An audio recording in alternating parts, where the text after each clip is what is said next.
Selamat pagi Bapak Ibu Saudara yang dikasihi oleh Tuhan Yesus. Shalom. Kiranya berkat Tuhan selalu melimpah dalam kehidupan kita. Saya juga ingin mengucapkan selamat datang kepada rekan saya Bapak Willy Yosef dan Ibu Neti. Kita pertama kali ketemu kalau nggak salah di Melbourne ya, sekian puluh tahun yang lampau. Dan Tuhan juga memberkati Pak Willy Yosef. Beliau menjadi bupati di Puruk Cahu di Murung Raya, Kalimantan Tengah. Lalu 3 kali menjadi anggota DPR RI dari PDI Perjuangan. Lalu kemudian terakhir beliau menjadi salah satu kontestan dari pemilihan gubernur Kalimantan Tengah. Karena beliau berasal dari sana dan hatinya ingin membangun Kalimantan Tengah. Tapi waktu Tuhan pasti akan datang pada satu hari kelak. Haleluya.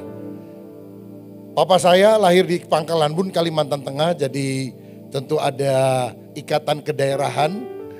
Dan terima kasih Bapak Pendeta Edi Leverda. Gereja paling banyak besar di Kalimantan itu GKE, Gereja Kristen Evangelis.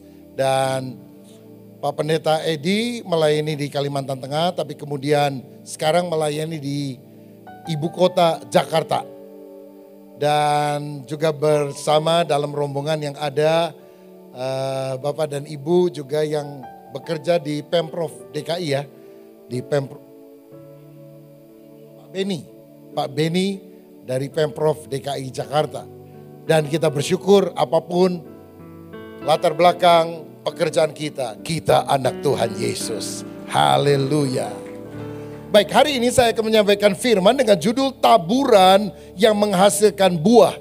Kita akan baca Galatia 6 ayat 7 sampai ayat 9 yang berbunyi demikian. Mari kita baca bersama dengan bersuara. 2, 3. Jangan sesat, Allah tidak membiarkan dirinya dipermainkan. Karena apa yang ditabur orang itu juga yang akan dituainya.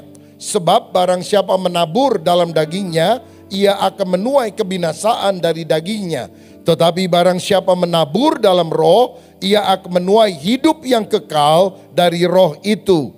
Janganlah kita jemu-jemu berbuat baik, karena apabila sudah datang waktunya, kita akan menuai jika kita tidak menjadi lemah. Amin. Di dunia ini ada satu hukum alam yang berlaku secara universal, seperti halnya hukum gravitasi bumi. Nama hukum yang saya maksudkan adalah hukum tabur tuai. Apa yang kita tabur itu yang akan kita tuai. Nah, prinsip tabur tuai ini pertama-tama berlaku bagi tanaman. Kejadian 8 ayat 22. Selama bumi masih ada, tak akan berhenti-henti musim menabur dan menuai. Dingin dan panas, kemarau dan hujan, siang dan malam. Kita tahu dalam dunia pertanian menabur padi tidak mungkin menuai duren. Dan apa yang kita tabur, kita tuai lebih banyak jumlahnya daripada benih yang kita tabur tersebut. Kita mengenal dunia pertanian, perkebunan. Dan saya perhatikan ada banyak orang-orang yang dulu hidup miskin sekarang kaya raya. Karena dia berusaha dalam bidang tabur tuai ini. Misalnya ada orang yang menanam kelapa sawit dan akhirnya dia menjadi pengusaha ternama. Ada yang punya pertanian, perkebunan, sayur-sayuran, buah-buahan.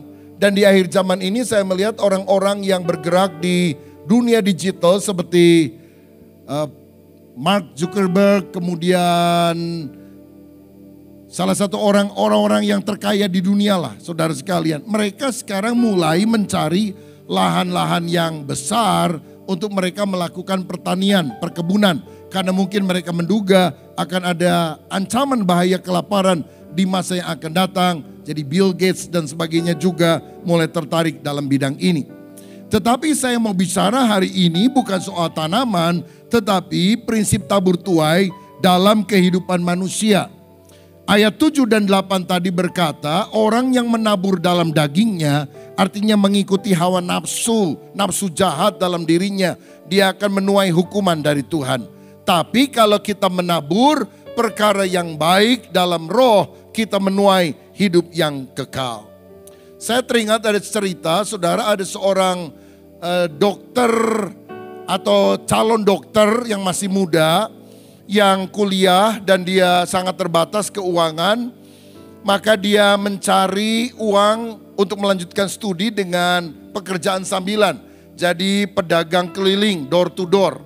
Satu kali dia mengetuk pintu seseorang dan seorang ibu membukakan, dia tawarkan barangnya. Ibu itu bilang, maaf saya sudah punya, saya nggak beli.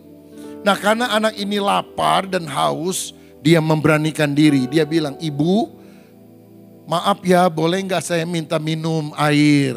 Oh boleh, silakan duduk ya, nanti saya ke dapur saya bawa. Nggak lama dia keluar lagi, dia bawa segelas air susu sapi segar. Orang ini minum dan akhirnya dengan malu-malu dia bilang, apakah saya harus membayar? Dan ibu itu bilang, waktu saya masih kecil mama saya mengajar kita tidak menerima uang untuk kebaikan yang kami lakukan dengan tulus hati. Nggak usah dipikirkan anak muda, gratis. Terima kasih ibu ya, saya cuma minta air, ibu kasih air susu. Sekian puluh tahun kemudian, ada seorang ibu tua yang dirawat di rumah sakit sekian minggu, penyakitnya cukup parah. Setelah kondisinya lebih membaik, maka dia bermaksud untuk pulang ke rumah. Tetapi dia agak khawatir karena tagihan pasti sangat besar. Dan waktu dia lihat tagihan di bagian administrasi, dia kaget karena uangnya pasti tidak cukup untuk membayar. Tapi dia lebih kaget karena ada tulisan tangan di bagian paling bawah. Lunas harga segelas susu. Dia tidak mengerti maksudnya. Tapi kemudian dia dipertemukan dengan dokter yang selama ini merawat dia. Namanya Dr. Howard Kelly. Dan dokter ini berkata, ibu mungkin engkau tidak ingat saya. Tapi saya selalu ingat. Karena waktu aku gak punya apa-apa. Aku pernah mengetuk pintu rumahmu. Dan aku minta segelas air. Tapi engkau memberikan segelas susu. Dengan satu nasihat. Kita tidak menerima uang untuk kebaikan hati yang kita lakukan tulus untuk menolong orang lain. Sayalah dokter muda yang dulu ibu pernah tolong. Sekarang saya bermaksud menolong ibu. Apa yang kita tabur pasti akan kita tuai. Siapa yang percaya? Berikan tepuk tangan untuk Tuhan. Tapi ingat saudara, belum tentu kita menabur ke si A, kita menuai dari si A. Dan lebih baik kita tidak menerima tuaian itu dari orang tersebut. Karena kalau kita menabur kebaikan, lalu kita mendapatkan balasan dari orang itu, sudah impas, sudah lunas. Tapi kalau orang itu tidak bisa membalas kepada kita, ada satu pribadi yang akan membalas kita. Itu adalah Tuhan kita di sorga. Dan percayalah kalau manusia membalas hanya sedikit, Tuhan membalas tanpa batas. Jadi kalau saudara nolong orang yang kira-kira nggak bisa mengembalikan kepada kita, nggak apa-apa. Itu akan membuka tingkap berkat dan membuat engkau akan diberkati oleh Tuhan. Ini prinsip tabur tuai. Nah mungkin ada di antara kita yang berpikir, bukankah sebetulnya ini juga ajaran yang mirip-mirip dengan agama lain? Namanya hukum karma. Pernah dengar hukum karma? Kan mirip dengan hukum tabur tuai. Apa bedanya? Bedanya sangat jauh saudara. Apa bedanya? Saya kasih 4 beda ya. Yang pertama, hukum karma percaya reinkarnasi. Hukum tabur tuai tidak percaya reinkarnasi. Reinkarnasi itu artinya kalau kita mati kita akan menjelma menjadi makhluk lain dalam kehidupan yang akan datang.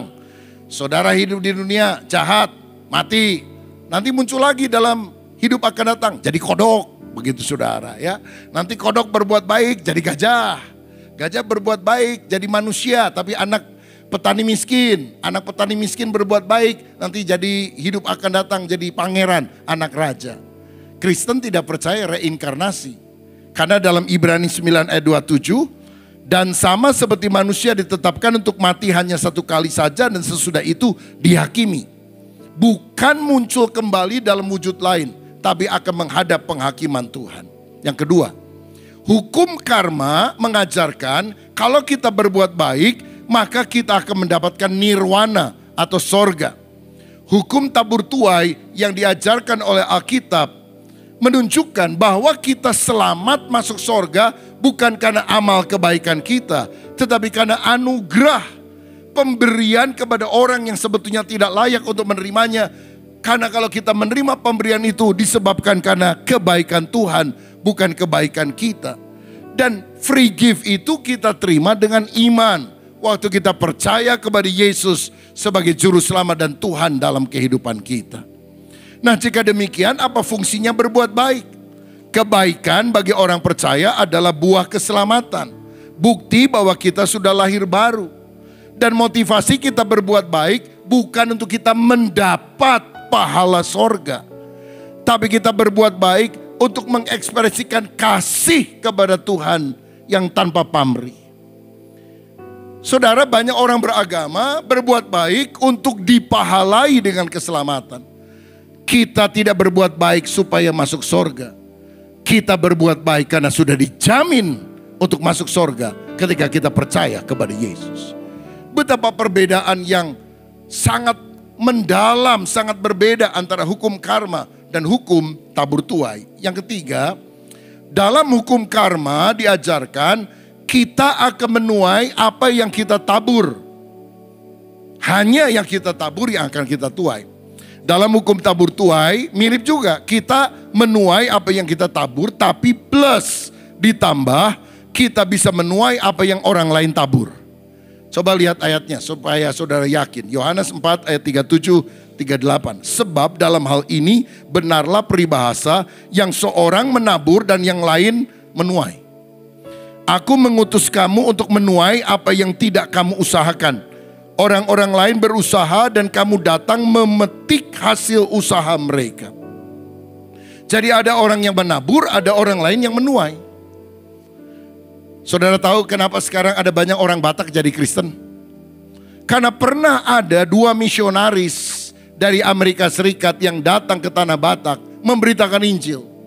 Dibunuh, dimakan. Karena waktu itu masih kanibal, saudara. Kelihatannya gagal. Tapi tahukah saudara, pada tahun di mana 2 misionaris Amerika mati dibunuh dan dimakan, di tahun yang sama ada seorang bayi yang dilahirkan di tanah Jerman, namanya Nommensen. Dan Nommensen itulah yang kemudian datang ke tanah Batak memberitakan Injil. Banyak orang Batak jadi Kristen. Saya percaya bahwa darah martir adalah benih gereja. Ketika ada orang yang melakukan taburan, mungkin dunia menganggap dia gagal, tapi dia telah menabur benih keteladanan. Rela mati demi Injil Yesus. Rela mati supaya orang-orang diselamatkan. Dan Tuhan bisa menggerakkan hati orang lain. Pada zaman yang berikutnya mereka menerima Injil melalui Nommensen. Saya berpikir kalau Tuhan memberikan banyak berkat, jalan-jalan yang terbuka dalam hidup dan pelayanan saya. Pertama-tama karena kasih karunia Tuhan. Dan yang kedua karena ada opa, ada orang tua yang telah menabur hal baik. Bahkan ketika saya masih kecil. Saudara, kita memulai kebaktian di Hotel Mutiara. Sewa ruangan, paling 50 orang aja udah sesek. Tuhan buka jalan, kita sewa ruangan di hotel yang sama. Di Jalan Kebon Kawung dekat stasiun. Bisa muat 200 orang. Sekali ibadah, 2 kali ibadah, 3 kali ibadah. Asyir kolektan, sudah sulit untuk duduk dalam setiap ibadah. Karena apa? Tempatnya nggak muat, parkirnya susah setengah mati. 2005 saya baru pindah ke Bandung. Dan saya mulai menawar sebuah tempat di Pascal Hyper Square yang kita masih pakai sampai hari ini. Tadi pagi saya khotbah di sana juga. 2007 kita pindah ke tempat itu. Jauh lebih besar, saudara-saudara. Dan kemudian kita berdoa agar kita bisa membangun sebuah gereja dengan izin resmi di atas tanah kosong yang bisa memuat ribuan orang sekali ibadah. Kami mengumpulkan dana, tapi dananya sangat terbatas. Tapi saya tidak pernah lupa dalam ibadah terakhir, ibadah sore, saya khotbah tentang hal yang sama. Seorang tamu dari luar kota tidak pernah datang ke gereja kami dan tidak pernah datang lagi ke gereja kami. Dia menulis secari kertas, dia robek dari kertas apa begitu saudara. Pak Rubin Adi, saya saja yang melunasi semua biaya pembelian tanah. Nulis sama pendeta gak usah panjang-panjang, pendek aja saudara. Tapi berbobot begitu ya. Saya kaget. Dia duduk paling belakang, bukan jemaat, tamu dari luar kota. Tapi dia memberi paling radikal. Tanah 5.000 meter persegi kita beli. 4 hari kemudian dia lunasi semuanya. Sejak itu saya tidak pernah meremehkan orang yang duduknya paling belakang. Sebab siapa tahu dia penyumbang yang terbesar, saudara. Kita mintakan izin gereja. Tuhan kasih izin gereja di Mekarwangi. Bisa muat 2.500, kalau Natal bisa dipadatkan jadi 3.000 orang sekali ibadah. Kita pakai 5 kali ibadah. Ribuan orang datang bertobat percaya kepada Yesus. Tiap minggu kita bikin baptisan air di sana.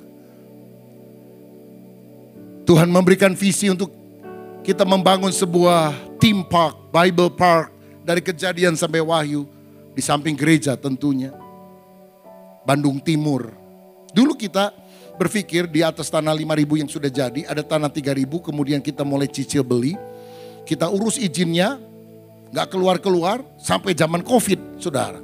Akhirnya kita bilang, waduh lagi Covid, susah uang dan sebagainya. Udahlah kagak jadi aja. Ditunda dulu aja. Jadi kita cuma bikin kantin di depan, saudara. Izinnya malah keluar. Tapi pada masa sulit, Tuhan memberikan tanah yang 6 atau hampir 7 kali lipat lebih besar, yaitu di tempat ini. Rencana pertama gagal, rencana yang lebih baik Tuhan berikan. Itu Bethel Worship, tim pujian kita kan baru nyanyi lagu baru ya. Apa yang baik belum tentu yang terbaik. Apa yang indah belum tentu terindah. Ku tetapkan imanku berjalan dalam rencanamu. Ku libatkan Tuhan di sepanjang doaku. Ku libatkan Tuhan, ku libatkan di sepanjang hidupku. Di sepanjang hidupku.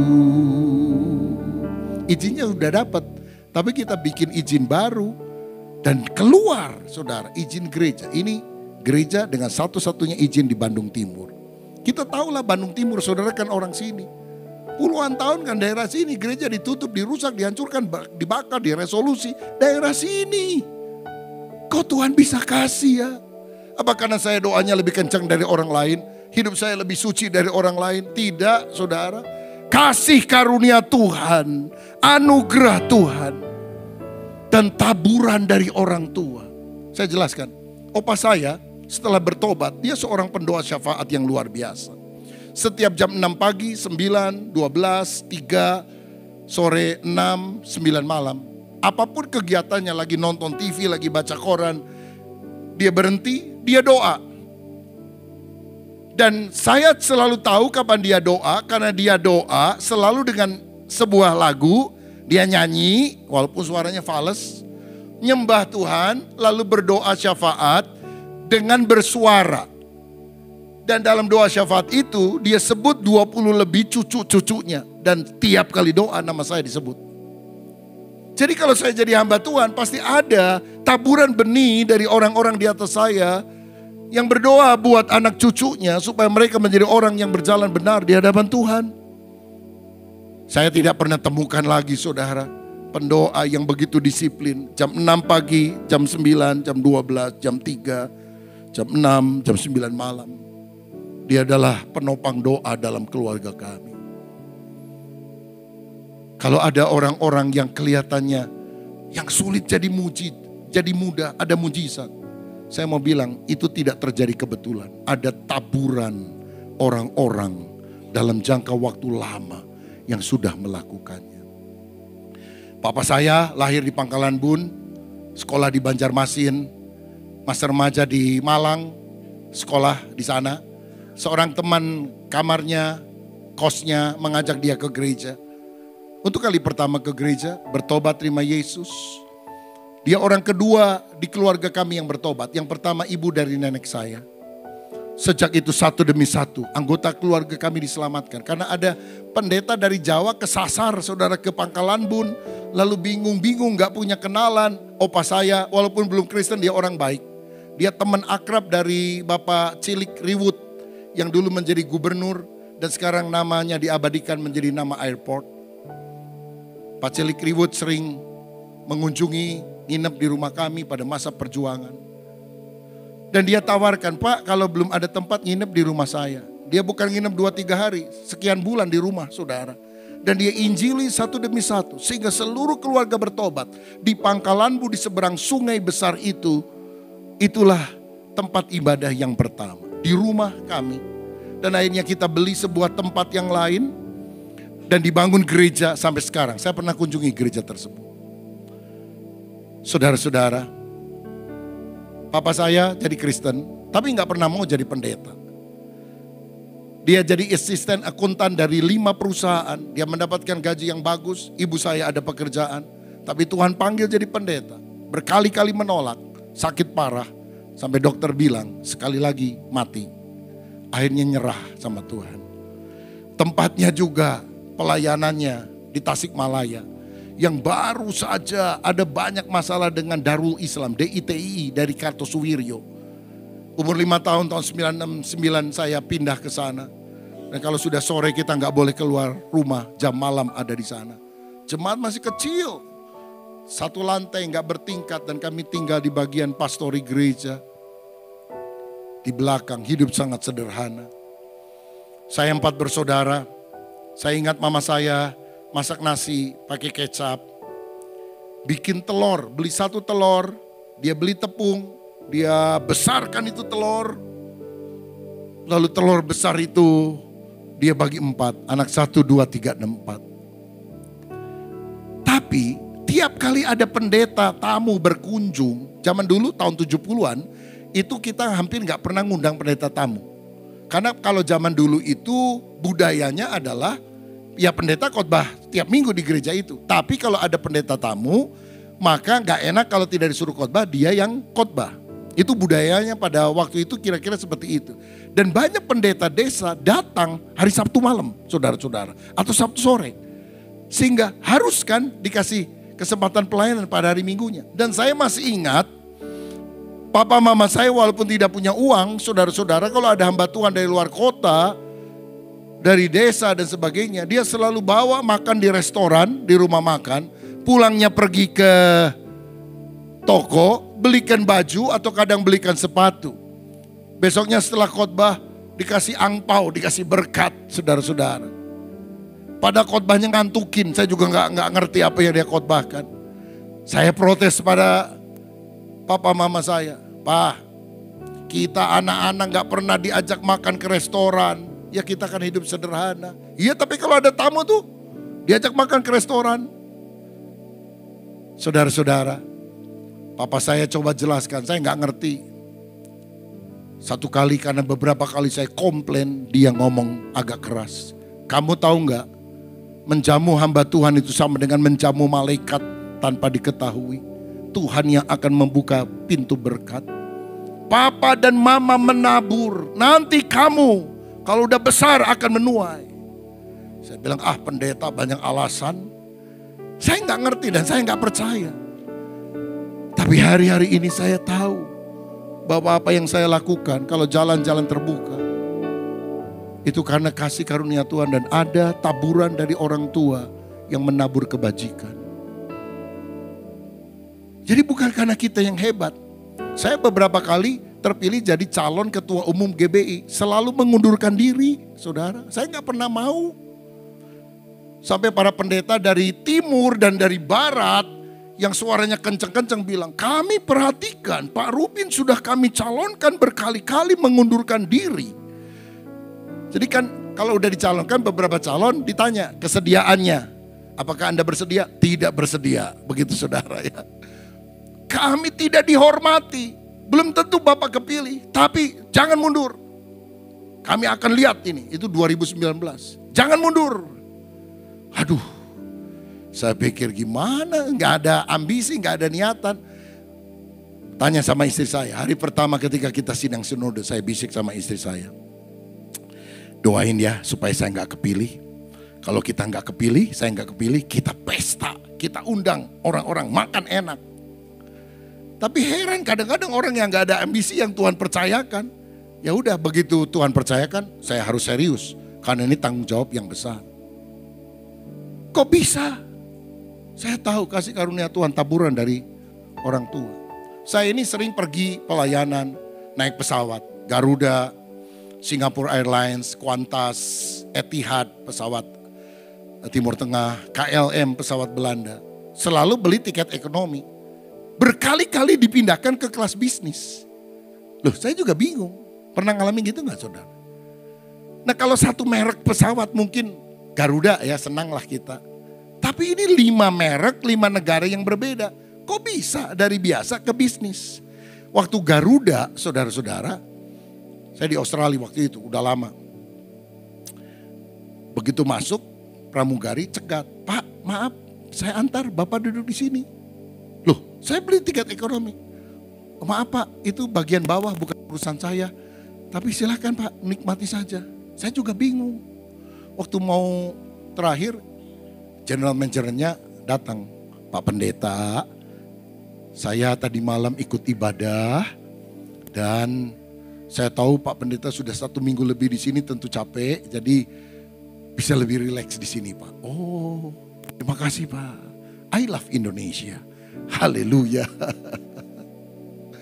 Tapi yang SQ beda saudara. Saya udah mau duduk, pramugari bilang, dalam bahasa Inggris tentunya, sorry kami double booking, jadi tempat Anda akan ditempati oleh orang lain karena nomornya sama. Oh, jadi gimana? Silahkan duduk di bagian yang paling depan. Saya pikir bagian depan ya kelas ekonomi juga. Enggak, kelas bisnis. Apa Anda tidak keberatan? Oh, tidak keberatan. Saya bilang. Dan pesawat-pesawat lain juga seperti itu. Saya tanya nih, saya cerita sama rekan-rekan hamba Tuhan lagi ngumpul-ngumpul tentang hal ini. 5 merek pesawat berbeda dipindahin ke kelas bisnis. Teman saya nyeletuk, kok saya nggak pernah ngalami gitu ya? Padahal saya juga sering naik pesawat. Lah jawabnya apa saudara sekalian? Ya kasih karunia-Nya lain bro, saya bilang. Sesuatu yang kita tidak bisa jelaskan, tapi sesuatu yang nyata. Saya mau bilang begini Bapak Ibu, kalau engkau mau berbuat dosa dan sebagainya, ingat dampaknya itu bukan buat diri kita, tapi juga bagi generasi setelah kita. Alkitab bilang orang yang nyembah berhala, keturunan ketiga keempat dikutuk sama Tuhan. Tapi kalau orang hidup takut akan Tuhan, saya percaya keturunan ketiga keempat dan selanjutnya akan diberkati Tuhan. Anak-anaknya tidak meminta-minta roti, mereka akan jadi berkat. Karena Allah Abraham, Ishak dan Yakub dari setiap generasi akan memberkati kita. Siapa yang percaya setiap generasi akan diberkati kalau kita hidup takut akan Tuhan. Makanya saudara, kalau engkau pikir aduh orang tua saya nggak kenal Tuhan, mulai dari saudara berbuat baik, mulai dari saudara berbuat iman, mulai dari saudara sungguh-sungguh mengutamakan Tuhan, karena dampaknya kepada generasi berikutnya. Yang keempat, hukum karma mekanis, kita akan dibalas setimpal dengan apa yang kita lakukan. Tapi dalam hukum tabur tuai ada anugerah. Karena Yesus telah menanggung dosa kita, sehingga kita yang berdosa diampuni. Lihat Mazmur 103 ayat 10. Tidak dilakukannya kepada kita apa? Setimpal dengan kesalahan kita. Setimpal dengan dosa kita. Dan tidak dibalasnya kepada kita setimpal dengan kesalahan kita. Dia yang suci menjadi dosa, supaya kita yang berdosa menjadi suci. Kita selamat bukan karena karya kebaikan kita, tapi karena karya Yesus. Agama membuat kita bangga dengan apa yang kita lakukan. Injil membuat kita bangga dengan apa yang Yesus lakukan. Saudara-saudara, makanya kita bersyukur seperti perempuan yang kedapatan berbuat zina. Mestinya dirajam batu itu setimpal. Tapi dia dibebaskan. Yesus bilang, pergi, aku tidak menghukum kamu, tapi jangan berbuat dosa lagi. Oh enak dong, berdosa gak dihukum. Tunggu dulu, dosanya dihukum saudara. Hukuman apa? Hukuman mati. Loh itu masih hidup. Yang menanggungnya bukan dia, yang menanggungnya adalah Yesus. Untuk mati di kayu salib. Inilah kasih karunia dalam hukum tabur tuai. Karena itu mari kita menaburkan perkara-perkara yang baik. Jika demikian bagaimana kita bisa menuai hal yang baik di dalam kehidupan? Mazmur 126 ayat 5 dan 6 berkata, orang-orang yang menabur dengan mencucurkan air mata akan menuai dengan bersorak-sorai. Orang yang berjalan maju dengan menangis sambil menabur benih, pasti pulang dengan sorak-sorai sambil membawa berkas-berkasnya. Pertama saya lihat orang yang ingin menuai perkara-perkara yang baik dalam kehidupannya masa kini dan masa depan, dia harus rela berkorban, menabur dengan mencucurkan air mata, menuai dengan sorak-sorai. Saya kadang ngomong kepada anak-anak muda, sesuai dengan firman Tuhan, adalah baik bagi orang muda menanggung beban pada masa mudanya. Kalau saudara masih muda, masih sehat, masih kuat, jangan nyaman-nyaman. Jangan flexing-flexing. Jangan foya-foya. Kalau ada duit, putar lagi. Upayakan lagi menjadi modal untuk sesuatu yang lebih berkembang. Karena saudara masih sehat, masih kuat, masih muda. Berjeri lelah gak apa-apa. Tua, saudara nikmati hasil. Banyak orang muda, foya-foya, masa tua menderita. Tua gak punya apa-apa, sakit-sakitan, gak ada orang mendekat, sengsara saudara. Selagi kita ada kesempatan melakukan sesuatu yang baik. Menabur dengan mencucurkan air mata, menuai dengan bersorak-sorai. Jangan menabur dengan sorak-sorai, nanti menuainya akan mencucurkan air mata. Saya ingat satu kali ada seorang anak kecil pergi ke sebuah gereja kecil dan jelek saudara-saudara. Dan dia mau masuk ruangan sekolah minggu tapi gak bisa karena sesek sekali, sempit sekali tempatnya. Dia mau pulang, untuk pendetanya baik hati, dia bilang, nah jangan pulang dulu, Om Pendeta carikan tempat. Digendong itu anak kecil saudara, diminta beberapa bergeser sehingga dia bisa duduk. Wah, anak itu senang ikut ibadah sekolah minggu. Nama anak ini Hetty. Sayang beberapa bulan kemudian dia sakit dan meninggal dunia. Pendeta Russell melayani ibadah pemakamannya. Dan ibu daripada Hetty bercerita, Pak Pendeta, anak saya sebelum meninggal pernah cerita, Mama, saya kalau ada uang jajan saya mau tabung supaya Pendeta Russell bisa membangun gereja lebih besar, agar banyak anak-anak bisa ikut sekolah minggu karena tempatnya cukup. Dan dia menabung, dan begitu saya buka tabungannya 57 sen dolar, gak sampai $1. Pendeta Russell tergerak hati. Dan dia ceritakan ini kepada jemaatnya. Bagaimana anak ini menabur dengan mencucurkan air mata, berkorban. Yang lain tergerak mengumpulkan sejumlah dana. Akhirnya terbangunlah sebuah gereja, saudara-saudara, yang ada di Philadelphia. Namanya adalah Baptist Temple dengan Temple University yang ada di sana. Saya pernah kunjungi gereja ini, saudara sekalian. Orang yang menabur dengan mencucurkan air mata akan menuai dengan bersorak-sorai. Kekayaan diperoleh dengan mengambil. Kebesaran, greatness diperoleh dengan memberi. Dengan rela berkorban. Lebih bahagia memberi daripada menerima. Mengapa kita menghormati ibu kita? Karena dia rela berkorban 9 bulan.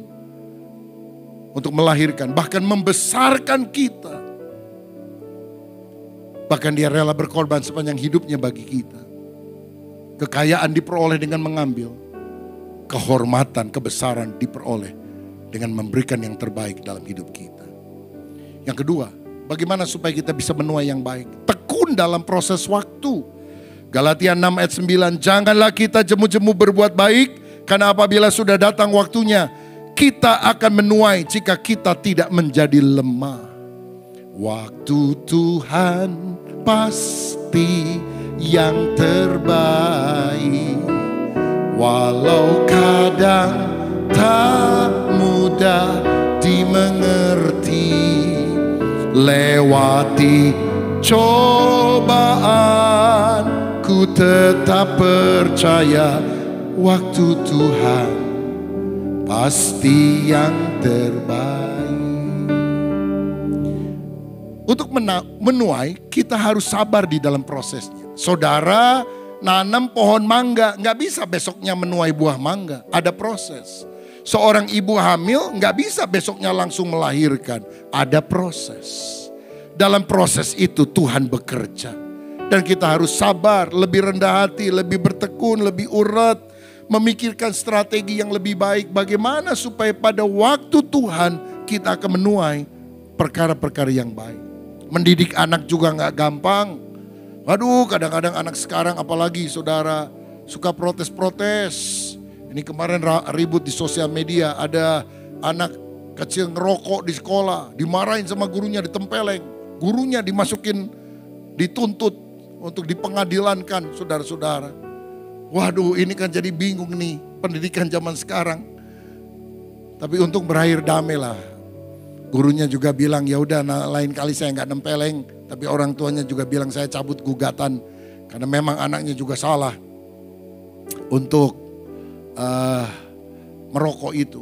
Dan luar biasanya 600 lebih, 620 orang teman-temannya protes tidak mau belajar, membela temannya. Salah ini orang salah nih saudara. Dunia sekarang udah terbalik-balik. Aduh susah mendidik anak saudara. Apalagi ada teman saya pendeta di Australia saudara. Kan di sana diajarin. Kalau diancam sama orang tua, mau dipukul, laporkan polisi. Nomor berapa itu? 911 kalau nggak salah. Jadi benar, dimarahin anaknya karena nakal dan sebagainya. Papi, saya telepon polisi. Papi ditangkap masuk penjara. Waduh, anak sekarang. Tapi papinya bilang, nggak apa-apa. Papi masuk penjara. Tapi nggak ada yang kasih makan kamu, nggak ada yang kerja untuk kamu. Dia mikir, oh begitu ya. Saudara-saudara, menabur dengan mencucurkan air mata. Didiklah anak muda menurut jalan yang patut baginya. Pada masa tuanya pun dia tidak akan menyimpang dari jalan itu. Tekun di dalam proses waktu. Yang terakhir, apa yang kita perlu tabur? Benih kebajikan. Berbuat baik kepada orang lain. Ada 3 konsep hidup. Pertama, konsep hidup setan. Balas yang baik dengan yang jahat. Kalau ada orang baik sama saudara, saudara balas jahat sama dia, setan itu namanya. Yang kedua, konsep hidup manusia. Balas yang baik dengan baik, balas yang jahat dengan yang jahat. Kok kamu baik sama dia? Oh dia juga baik sama saya. Kok sama dia kamu jahat? Oh dia juga jahat sama saya. Manusiawi. Dulu waktu saya kawin dia kasih kado gelas. Sekarang dia kawin, aku bayar pakai gelas. Itu manusia saudara. Tapi ada konsep hidup ketiga yang paling indah. Konsep hidup Allah. Jangan kamu kalah terhadap kejahatan. Kalahkanlah kejahatan dengan kebaikan. Berbuat baik kepada orang, tapi jangan berharap dia akan berbuat baik kepada kita. Karena balasan kita dari Tuhan. Kalau engkau berbuat baik, dan engkau menuntut orang berbuat baik kepadamu, engkau akan gampang kecewa. Karena banyak manusia pada akhir zaman tidak tahu berterima kasih. Kita harus selalu memberikan dengan tulus, dan kita percaya pahala berasal dari Tuhan. Tahun 1996 gereja kita di Tasikmalaya dibakar dalam kerusuhan massa. Orang-orang ditangkap, diadili, dan kita baru tahu ada janji dari pihak tertentu untuk setiap gereja yang terbakar dijanjikan satu jumlah uang sekian yang cukup besar. Tapi setelah mereka ditangkap masuk penjara, nggak ada yang datang kasih duit, saudara. Besuk aja nggak pernah. Siapa yang besuk? Orang Kristen dari berbagai gereja yang gerejanya dibakar. Bawa makanan, bawa selimut, mendoakan. Sampai mereka minta maaf, minta ampun. Aduh kita udah jahat kok. Anda datang untuk bawa makanan, bawa segala macam. Waktu keluar dari penjara, mereka cari siapa? Ke gereja, saudara sekalian. Kasih tampaknya lemah, tapi kasih tidak pernah kalah. Orang akan terjamah hatinya ketika mereka tahu keteladanan Kristus. Bapa ampuni mereka. Mereka tidak tahu apa yang mereka berbuat. Apalagi yang kita harus tabur? Harta di sorga. Lukas 12 ayat 33. Jualah segala milikmu, berikanlah sedekah. Buatlah bagimu pundi-pundi yang tidak dapat menjadi tua. Suatu harta di sorga yang tidak akan habis. Tidak dapat didekati pencuri dan tidak dirusak oleh ngengat. Tabung harta di sorga. Kita hidup cuma 70-80 tahun. Saudara waktu mau mati, ngomong sama pasangan kita, tolong ya, itu emas batangan 10 kilo masukkan ke peti mati saya. Itu ada berlian 10 biji, tolong masukin ke peti mati saya. Istri mengikuti nasihat, dimasukkan semua harta benda. Semua udah pulang dari tanah kuburan. Malam-malam maling datang saudara. Bongkar itu peti. Mayat saudara gimana? Dibuang, gak ada nilainya. Yang diambil tuh hartanya. Apa yang kita miliki kita akan tinggalkan. Apa yang kita tabur di ladang Tuhan, itu yang akan kita dapatkan di dalam kekekalan. Makanya kita harus belajar menabur di ladang Tuhan. Menabur kebaikan, menabur pengampunan dan lain-lain. Tapi juga menabur harta benda kita untuk kemuliaan Tuhan. Nah, saudara, di Alkitab secara singkat ada 2 jenis pemberian yang kita bisa lakukan. Pertama, persepuluhan. Maliahi 3 ayat 10, bawalah seluruh persembahan persepuluhan ke dalam rumah perbendaharaan supaya ada persediaan makanan di rumahku, dan ujilah aku, firman Tuhan semesta alam, apakah aku tidak membukakan bagimu tingkap-tingkap langit dan mencurahkan berkat kepadamu sampai berkelimpahan. Persepuluhan artinya 10% dari berkat Tuhan kita sisihkan untuk Tuhan. Saya bayar perpuluhan dari usia 9 tahun sampai hari ini. Saya dapat 1.000, saya sisihkan 100, saya dapat 100.000, saya sisihkan 10.000. Sisihkan dan bukan sisakan. Motivasinya bukan mendapatkan yang lebih besar, tapi karena mengasihi Tuhan. Abraham adalah orang pertama yang dicatat mengembalikan persepuluhan.